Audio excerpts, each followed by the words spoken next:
are my 5 top tips for passing accountancy exams when you've got a resit coming up. So number 1, think about where you went wrong last time. Was it a lack of knowledge? Was it exam technique that went wrong? If you can, get hold of your paper and have a look at it and actually see where you dropped marks, then great. If not, just reflect on what you think happened. Number 2, have a good look at the mark scheme. Have a look at where the weighting of the marks sits. So are there 2 or 3 areas that hold all of the marks? Start with those areas first and then come back to them at the end.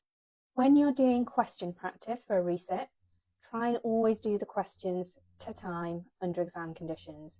If you can, and I'm going to use the term question bank because it's what I know best, ICAW exams, create your own mini exam from the question bank.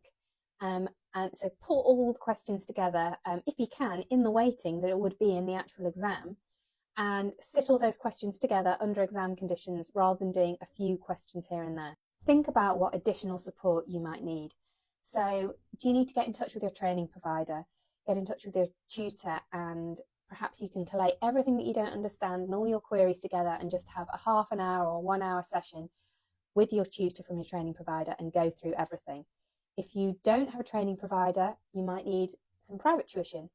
Or maybe you have a training provider and you still need some private tuition. We've got loads of options on the Accountancy Hub platform. We also offer exam coaches. So that's more about accountability and planning your revision and having someone just with you, while you're going through those weeks and days leading up to your resit. Number 5, think about your well-being. A really good grounding and anxiety relieving technique is box breathing. So it's where you breathe in for 4, hold for 4, breathe out for 4, and hold for 4. And this can be really good at just, even if your mind is very stressed, it's almost tricking your body into going into relaxation and calming down. And it's something that you can do when you're sitting in the exam centre, you're about to start the exam and you've got examiners walking around, and just do it then. Just box breathing for a minute or 2 and you'll be ready to smash that resit.